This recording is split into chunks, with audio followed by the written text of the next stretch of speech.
What happens when one of Hollywood's most respected actors walks onto a talk show stage, only to face the most disrespectful interview of his career? In just 33 seconds of pure tension, a legendary host's arrogance would cost him everything. This is the moment Michael B. Jordan had enough. The studio audience was buzzing with excitement as Michael B. Jordan walked onto the set. He was there to promote his latest film, a project he had poured his heart into for over 2 years. The cameras were rolling, the lights were bright, and everything seemed perfect. Michael sat down across from Jon Stewart, expecting the usual friendly banter that comes with late-night television. But what he got instead was something nobody saw coming. Jon leaned back in his chair with a smirk that immediately felt wrong. "So, Michael," he started, dragging out the name like it was some kind of joke, "I've been watching your movies, and I have to ask, do you ever get tired of playing the same character over and over again?" The audience went quiet.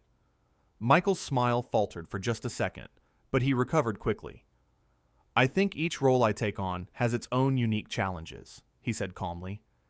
"Every character brings something different to the table." Jon laughed, but it wasn't a warm laugh. It was cold, dismissive. "Come on, man. Tough guy with a troubled past, tough guy seeking redemption, tough guy with something to prove. I mean, at what point do you just admit you're phoning it in?" Michael shifted in his seat, his jaw tightening slightly. "I put everything I have into every role," he replied, his voice steady but firm. "These characters mean something to people. They represent struggle, perseverance, and strength." Sure, Jon said, waving his hand like he was swatting away a fly. "But let's be honest. You're basically Hollywood's go-to guy when they need someone to look intense and brood for 2 hours. How much acting is really involved in that?" The audience was completely silent now. You could feel the tension building in the room, like a storm about to break. Michael took a deep breath, clearly trying to keep his composure. "Jon, I don't think you understand the amount of work that goes into these performances. The physical training, the emotional preparation, the research. It's not as simple as you're making it sound." Jon leaned forward, his smirk growing wider. "Oh, I understand perfectly. You lift some weights, you glare at the camera, you say a few tough guy lines, and boom, another $20 million in the bank. Must be exhausting." Michael's eyes narrowed. "That's incredibly disrespectful," he said, his voice low and controlled. "Not just to me, but to everyone who works on these films. The directors, the writers, the entire crew. We put our lives into this work." "Disrespectful?" Jon repeated, laughing again. "I'm just saying what everyone's thinking. You've been riding the same wave for years now. When was the last time you actually challenged yourself? When was the last time you did something that wasn't just another action movie with a predictable plot?" The audience was shifting uncomfortably in their seats. Some people looked shocked. Others looked angry on Michael's behalf. But Jon didn't seem to care. He was on a roll, and he wasn't stopping. "You know what I think?" Jon continued, not waiting for an answer.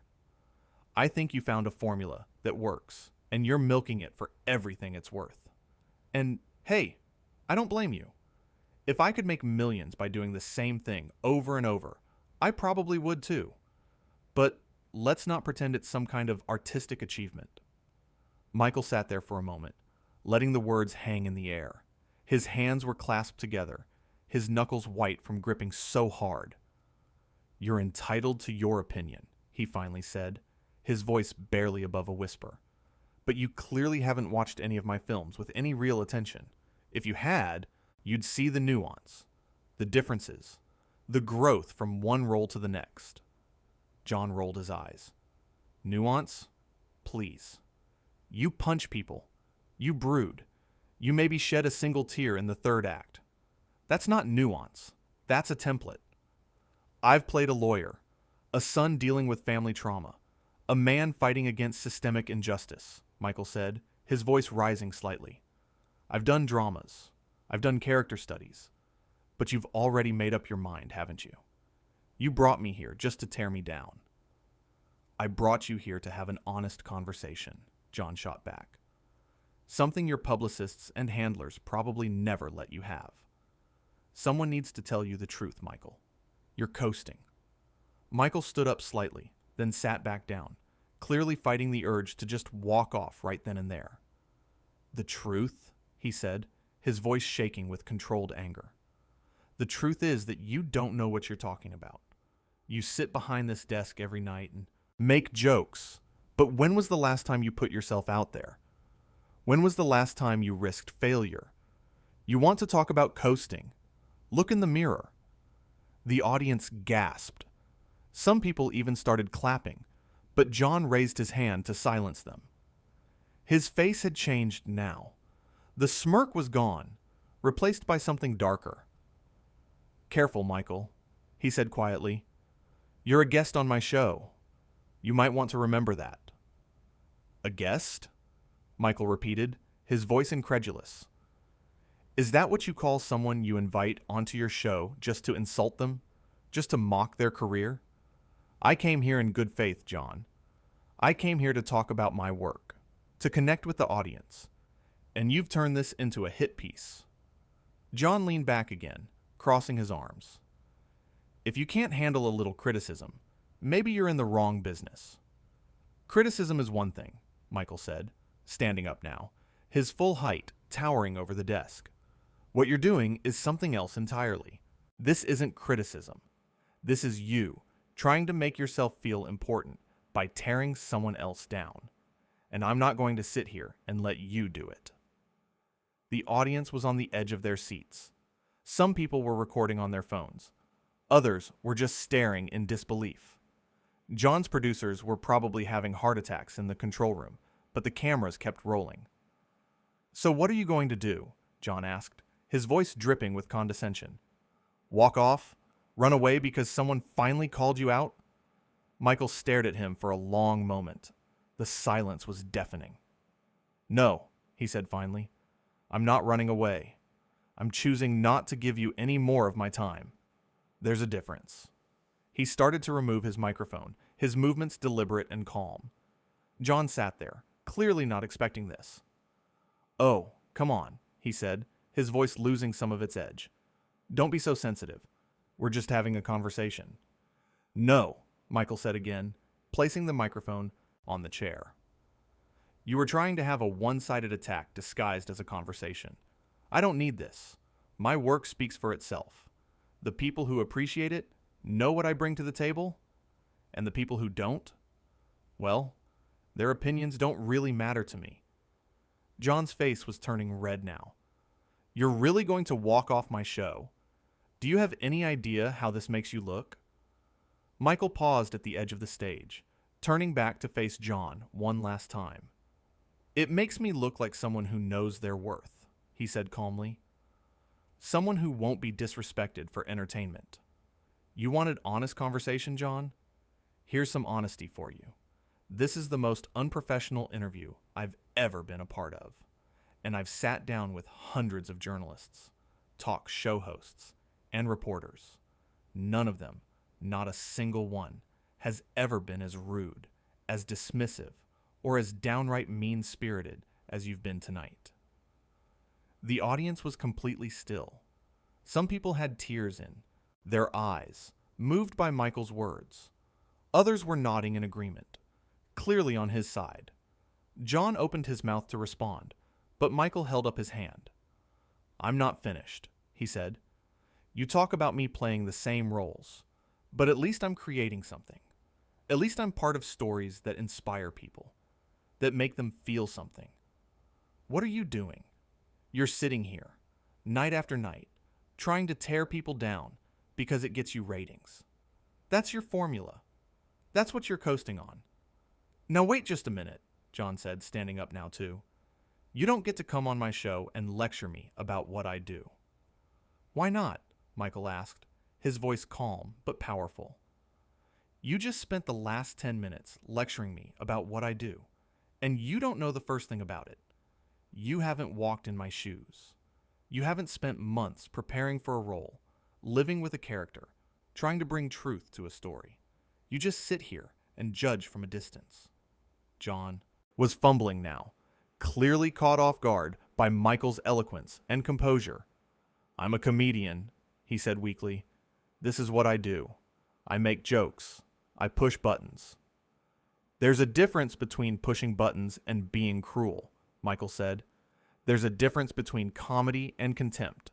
And what you did tonight crossed that line." The audience started clapping again, and this time Jon didn't stop them. He just stood there, his face a mixture of anger and embarrassment. Michael looked out at the audience, gave them a small nod of appreciation, and then looked back at Jon. "I hope you got what you wanted out of this," Michael said. "I hope the ratings are worth it. But I can tell you right now, this is going to be remembered as one of the worst interviews in talk show history. Not because I walked off, but because you forgot the basic principle of being a good host, treating your guests with respect." He turned to leave again, and this time Jon's voice was almost desperate. "Michael, wait. Let's reset. We can start over." Michael stopped but didn't turn around. "No," he said simply. "We can't. You showed me who you are tonight, Jon, and I believe you." With that, he walked off the stage. The audience erupted into applause, a standing ovation that echoed through the studio. Jon stood there alone at his desk, the cameras still rolling, capturing every moment of his humiliation. His producers were frantically signaling to cut to commercial, but the damage was already done. As Michael disappeared backstage, you could hear his footsteps echoing in the silence that followed the applause. Jon slowly sat back down, trying to regain his composure, but it was clear he had lost control of the situation entirely. His smirk was long gone, replaced by a look of genuine confusion and regret. "Well," Jon said into the microphone, his voice shaky, "that was unexpected." But the audience wasn't having it. People were still standing, still clapping, some even cheering Michael's name. Jon tried to make a joke, tried to play it off like it was all part of the show, but nobody was buying it. The energy in the room had completely shifted. What started as his show, his stage, his domain, had become a testament to his failure as an interviewer. Backstage, Michael was surrounded by crew members who were apologizing, telling him they had never seen Jon act that way before. But Michael was calm, collected. He thanked them for their kindness, grabbed his things, and headed for the exit. He didn't need to make a scene. He didn't need to trash talk or get revenge. He had already said everything that needed to be said. Back on stage, Jon was trying to transition to his next segment, but his heart clearly wasn't in it.